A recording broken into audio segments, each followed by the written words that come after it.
Hello, Hello. welcome back to Comfy in Distress. Welcome. So, do you want to get us started with today's episode? I mean, it is my topic, so yeah. Mm-hmm. I thought of the topic of how mental health and how physical health are very interconnected and how they affect each other. And I chose this because it is a somewhat important topic for people who are struggling with either or even both. And yeah, Yeah. yeah. I mean, what made you interested in picking this topic anyway? It's because I've realized every time I feel either mentally or physically unwell, the other usually tends to worsen at the same time. So I was just like, huh, maybe it is interconnected. I don't know. It's just a very interesting aspect of just general human health, in my opinion. Yeah. And we have some notes here in front of us just to help guide me along because my brain does not want to function at the moment. Because, our extended essay Yeah, is due currently we tomorrow. have our extended essay. When this comes out, we've handed it in almost a No, couple hours before. episodes comes out and then we're handing in our E. Fantastic, right? It is a little bit stressful, but I think we'll Very stressful. be we'll be okay. Hopefully. And I Hopefully. hope all of y'all are doing okay too. If you're also IB students who are handing in an EE, good luck. I pray for you. Good luck. Yeah. Okay. But yeah, physical health, in my opinion, is a very important aspect of life because if, like, for example, you have just a general, like, if you're sick, if you have a chronic illness, it can lead to like stress over, like, especially if you're in school or have work to do.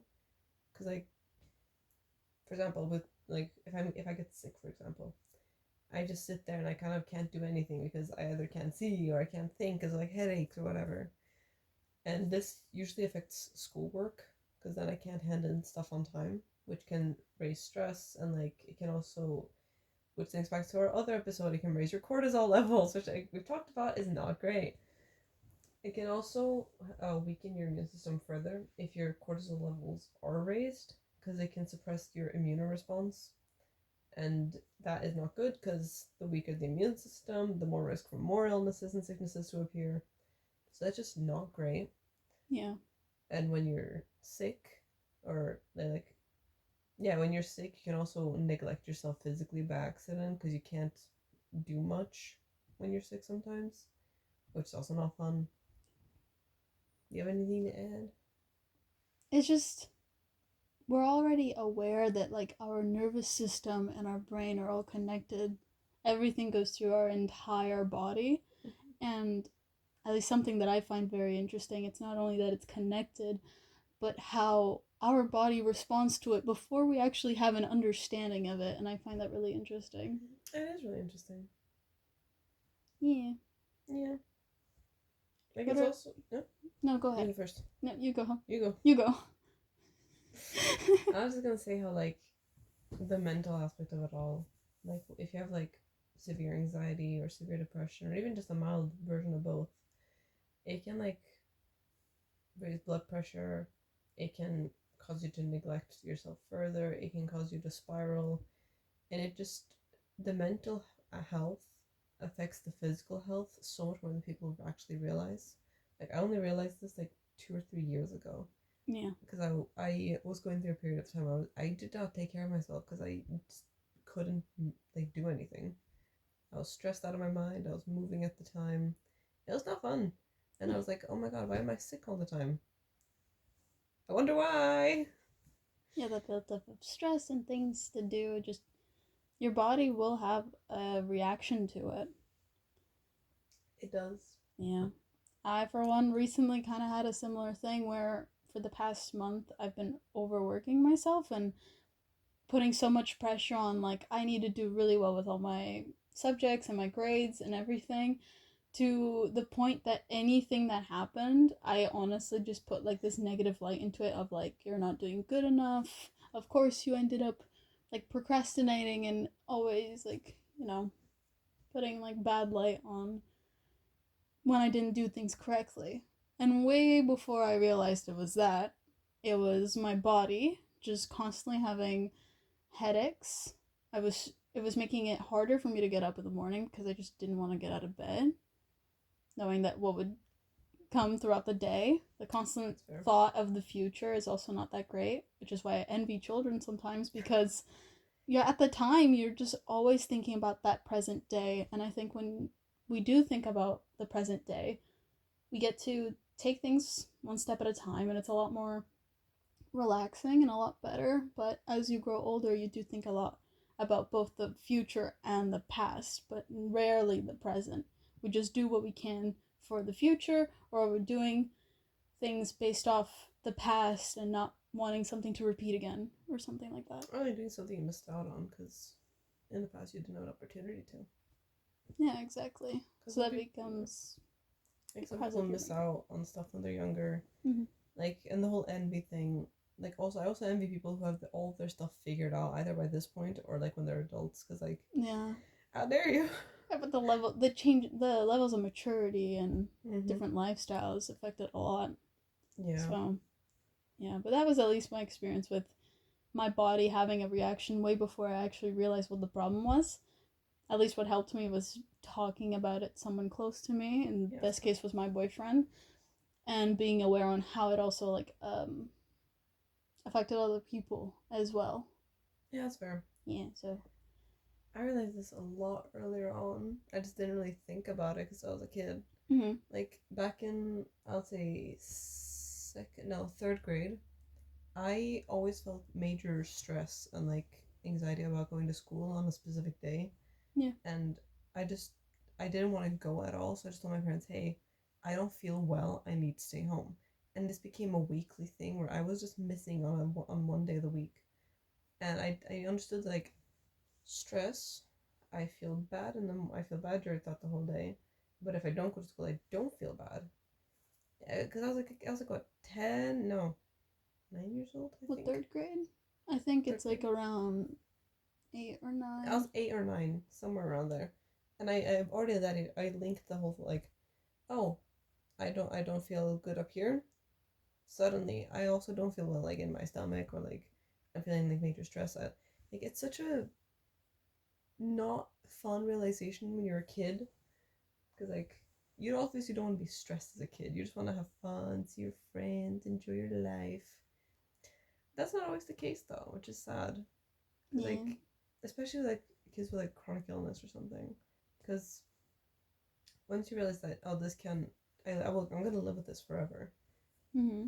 It can cause like major anxiety, and in some cases like people can become depressed about it because I have to live with this forever, basically. I don't know. I just wish that kind of stuff didn't exist because I want people to enjoy the life. Yeah. But alas, life is unfair.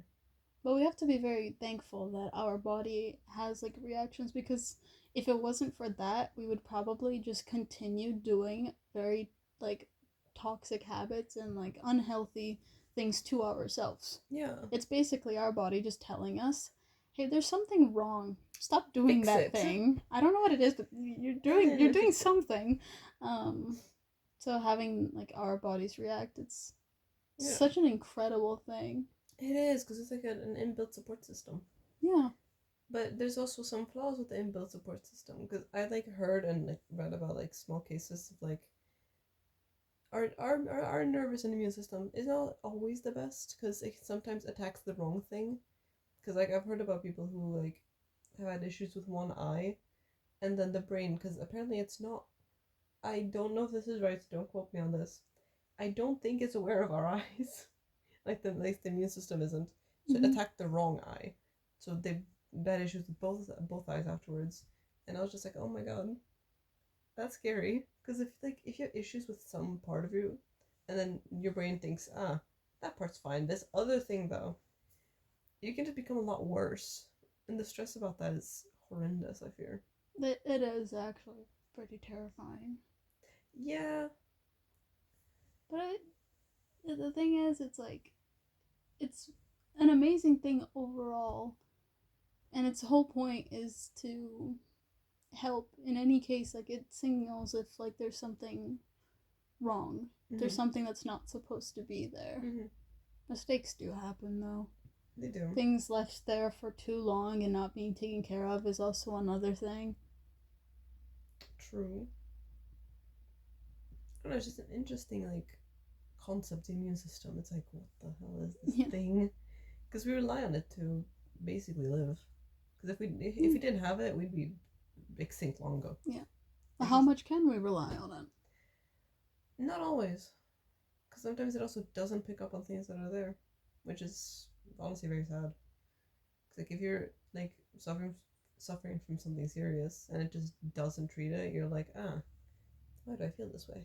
Mm-hmm. And then you go to the doctor and you're like, oh, this exists, which also causes more stress and like anxiety for like if you ever feel sick again.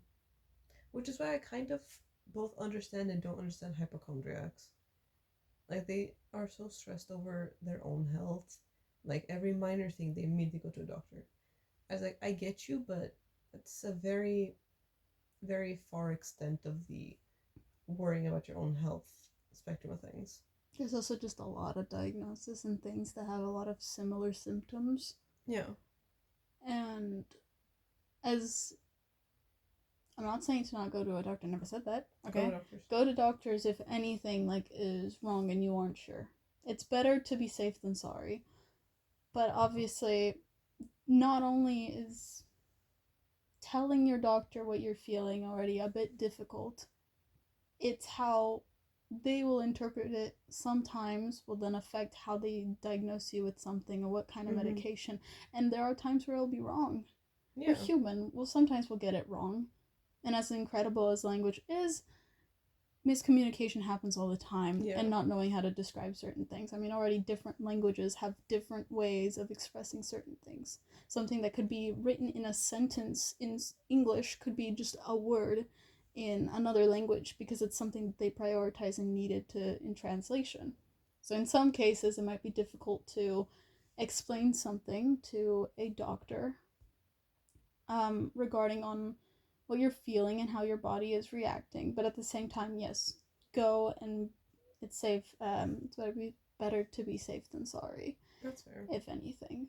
But do like what's recommended and so on. I personally, if I feel something in my body, I kind of just like to wait it out a little bit. Because there's so many feelings we're so used to, like stomach pain. Yeah. A lot of it we can have from whether it's needing a trip to the bathroom or it could be a different kind of stomach pain where you feel like throwing up, which kind of ends up being on the higher part, I feel like. Yeah, but it usually starts in the same place. It does, yeah. And then it kind of slowly trickles Yeah, upwards. but it'll feel like a little different. That's why they'll ask you like, oh, is it more of like a stabbing pain? Is it this kind of pain? And then it's just, it's ways of like describing it. And as you grow up, you get used to like what certain things feel like and you're aware. Mm-hmm. If something's genuinely wrong, I think it's just when those certain feelings are heightened a lot more. Yeah. And then it just becomes a bit unknown, and then it's like, okay, I worry a little bit, see if it goes away. If it gets so much worse and doesn't work, it's probably best to check with a doctor because, again, you don't want it to be something that you didn't have time to save for, and so on. Yeah, that also goes to the mental aspect of it all, though, because many people can describe the same symptoms very differently. Yeah. Especially if you go to a psychiatrist and just explain what you feel, another person goes and explains the same thing but using like different words, they can get diagnosed with two different things. Exactly. Which is like another flaw with the, well, not flaw, but it like kind of is at the same time, is overdiagnosing in both the physical and mental, like medical. Mm-hmm. Like if you go to a psychiatrist or if you go to a doctor, there's a chance of getting the wrong diagnosis or getting a diagnosis when you don't need one. You can just get like help instead. Yeah. Like it's so, like people worry a lot like about their own health to the point where they can just also over dramatize their symptoms, which isn't great. Like I get you want help, it is good, go get help, but don't over or under do it. Just say exactly what it is, because then you can get the right amount of help that you need. Yeah. And the right type of help. Yeah. Because I feel like that's very important. Like getting helped with the issue that's causing either stress or physical downsides to your life. Yeah. I feel like that's very important. Being just like direct is probably like pretty useful. Mm-hmm. Just direct and not too, I wouldn't say emotional. Like I understand like it could be like paining you, and if you feel like that built up of emotion, don't need to hold it back. It's completely normal and it's completely okay. Mm-hmm.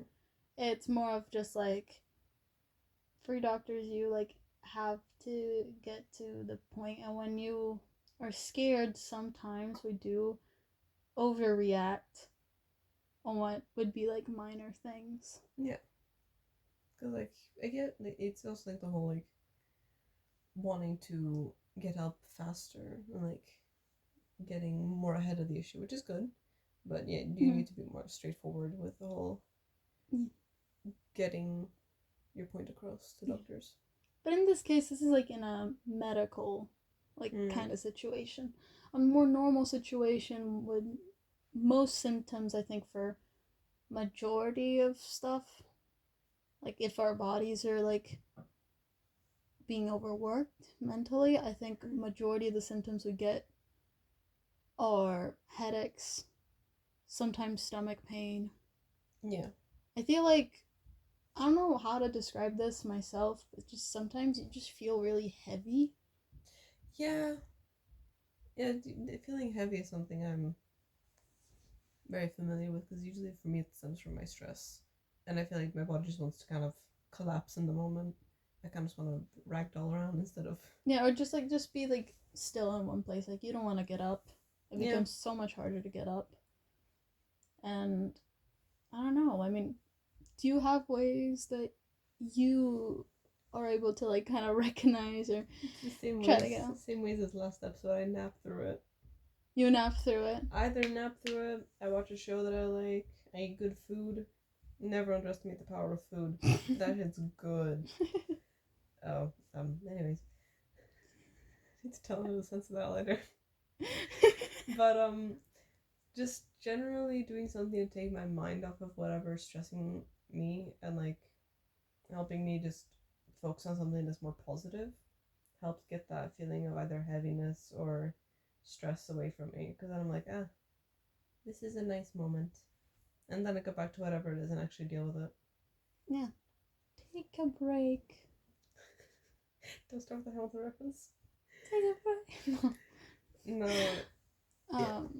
But just another example of like the mental affecting the physical is like if you have really bad anxiety or like just general stress or whatever, it can affect your sleep or your appetite, which can further hinder like just regular day-to-day activities. Because stress is something we're all very familiar with. Welcome to IB. Stress is a thing that will continuously come back. Yes. I know we heard from some people from last episode, we said that word like so many times. We're very repetitive, but it's fine. Unfortunately, it's such a common thing that comes back all the time. You can't get away from stress. Unfortunately, it comes back. Yeah, it's kind of like that. It's like kind of like a parasite. It just sits there. Sometimes you notice it, sometimes you don't. You'd understand that reference if you watched it, either way. No, but like, if your sleep and your appetite and like just not eating over a long period of time, that can like affect you physically again, because it's like a cycle. Like, it's like anxiety. I'm doing a diagram here for the audio listeners.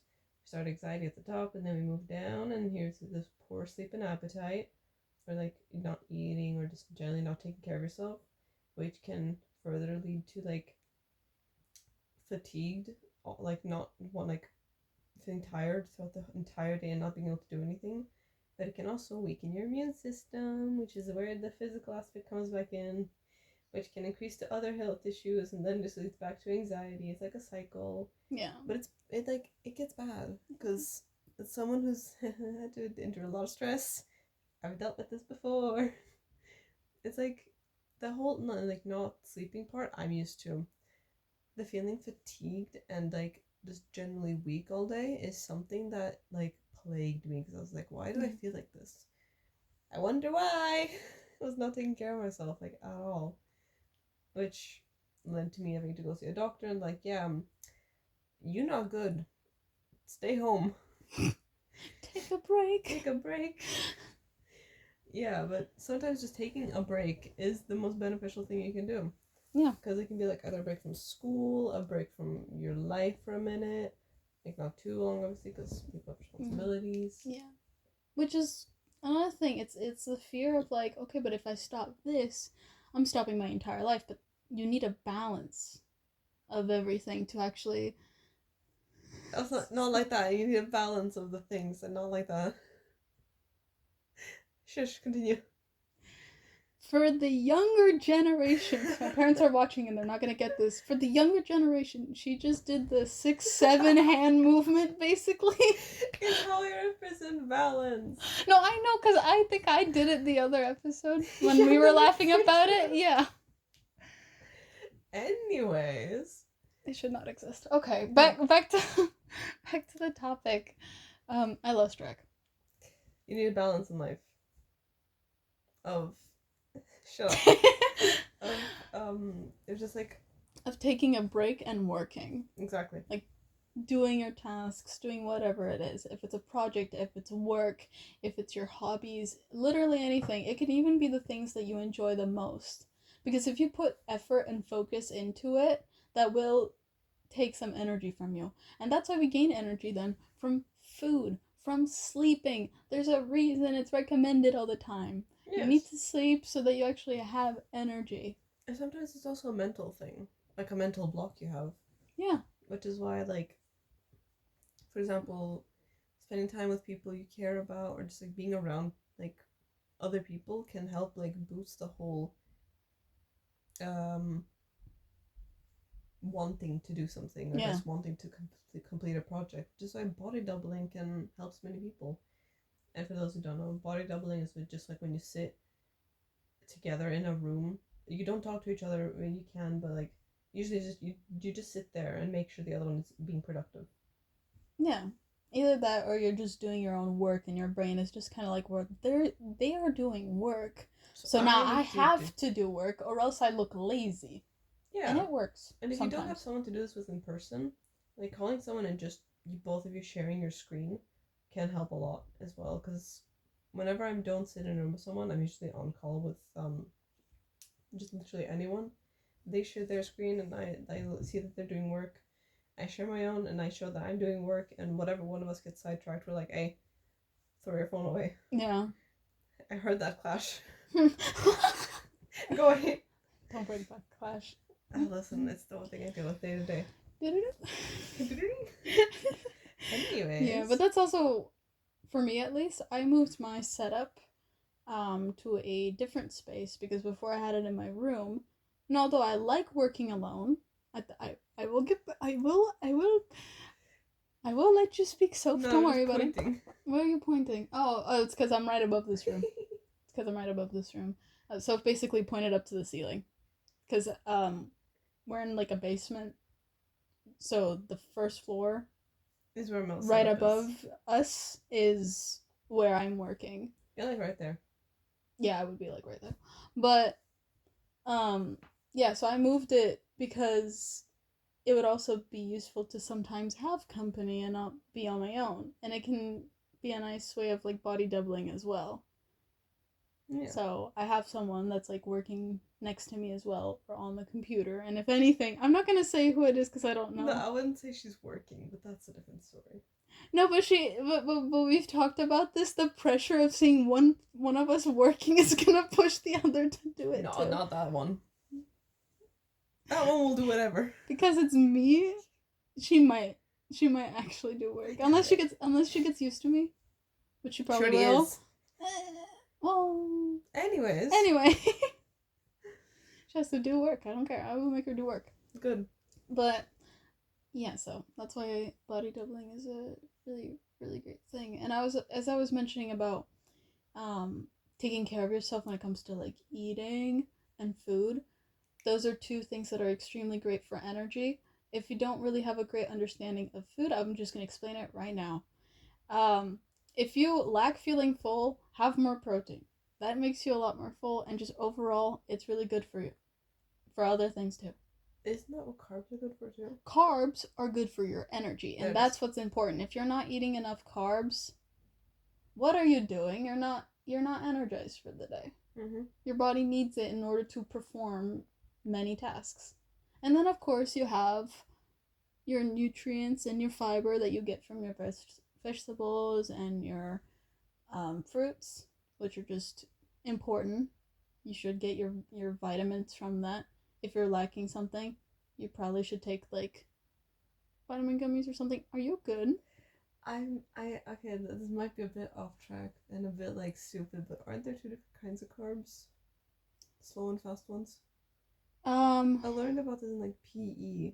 Like if you eat like white bread versus dark bread, one gives you like short term but high energy, and the other one gives you like longer term but a bit lower energy.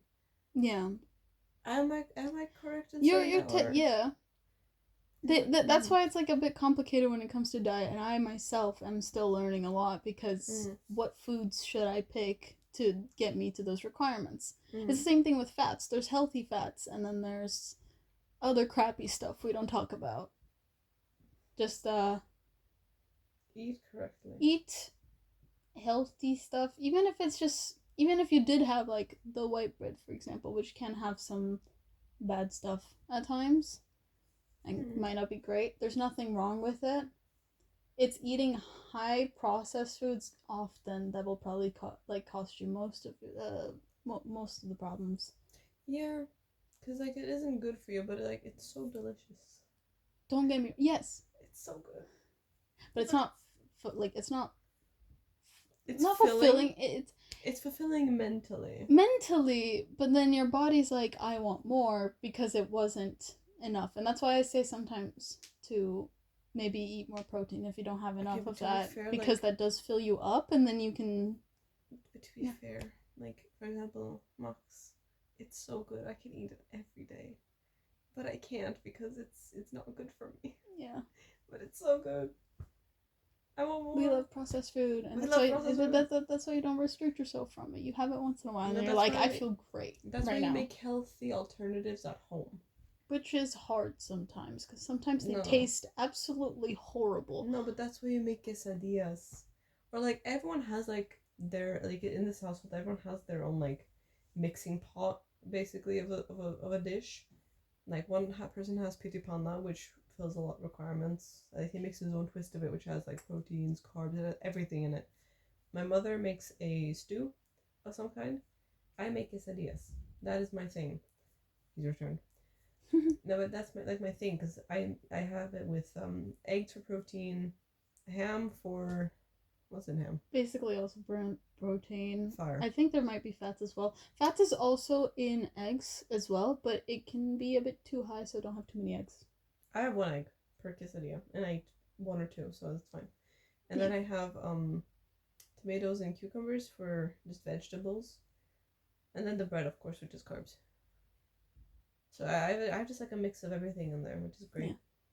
It depends really on your like diet, but as long as you have like a bit of everything in your day, you will be hitting what's genuinely important. Yeah. You're getting the energy, you'll feel fulfilled, and you'll be getting your vitamins and nutrients. Yeah, but you're also good. If you want to like make something that's specific to your diet, because some people have like specific diets that they follow. Like there's like a Mediterranean one. There's one like I learned this actually in biology class in 9th grade. Like there's what kind of diet called a blood type diet, because certain blood types apparently, allegedly, don't quote me on this. This is what I learned in class. They need a specific amount more of a specific like food type. Yeah. And I learned this because I was the one who was assigned this stupid blood type diet, because I was so fed up with it. Like, it's really interesting because sometimes you just need to look up exactly what your body needs, which is good, but it's also really annoying sometimes because not everyone can just, for example, check their blood type at home. You have to go to doctors to do that. But also doctors then you can, are scary. They are terrifying. Do go to them. Do not neglect it. Don't be like me. Or the other one. You both neglect doctors. I still have to go get my blood test, and I'm gonna be honest, I'm terrified, but that's because last time I spent so much time without food that as she was doing it, I almost passed out, and that freaked me out. We'll go together next time. No, but like getting all of that like checked just to make sure, like, okay, this is exactly what I need of protein. This is the amount of things I need for my fats or whatever. Yeah. That can be such a painstakingly long process that it's like, I'll just eat whatever at this point. It's why I need to have a dish where you can just throw a bunch of things together and eat it. Yeah, or meal prep. Or meal prep. Because if you're not the type to like enjoy cooking that much, if you at least put yourself down to work for maybe like an hour or two, maybe 3, I don't know how much you're gonna decide to cook for the week, for a couple days, but it's up to you. And then you can have stuff ready in like the fridge, and you'll just like heat it up or something. True. If it's veggies, I don't think you really need to heat it up. Just kind of put it in a bowl. Well, unless you're the type like this one over here and eats cooked vegetables, then you need to. I love my cooked vegetables. It's because I like mixing it with like my rice or pasta. I actually really like cooking. But let's go back to the main topic, because we went way off into food. Because the whole point is that it's important to do these things in order to be energized and take care of yourself. Presently, just be present in the moment. Yeah. And I understand how difficult it is to keep up when you do have work and other things going on. Because as soon as you have all of these thoughts in your mind and a lot of shit going on, you start getting lazy when it comes to your normal life stuff. It's like, I had plans to like make this like kind of food, but I'm honestly not in the mood. I don't feel like doing breakfast, so I'm just gonna get like, I don't know, cereal. On the topic of food, one of the points here actually is nutrition, because it can impact both your mental and physical health, because it impacts your brain function. Because like having a balanced diet helps like with both mood, like your mental health, and it also helps with your brain function, which is a good thing to both. But if you eat like fatty foods like McDonald's or just anything that's like processed, it can just make you both feel bad, because like you can just, like for example, I sometimes start feeling like, I'm eating so much bad food, and it just makes my brain go like sad. But when I eat like more balanced stuff, I realize, I actually have energy to do things the other day, which is good. Yeah, and you put just more effort. Yeah, but also talking about food is very important, because like some people just don't know what a good balanced diet is. Yeah. I mean, I didn't learn this until I had to study it. Yeah. Actually, just the word diet is misinterpreted, but I think we can have an episode that is a bit more linked to food if you guys are interested in that.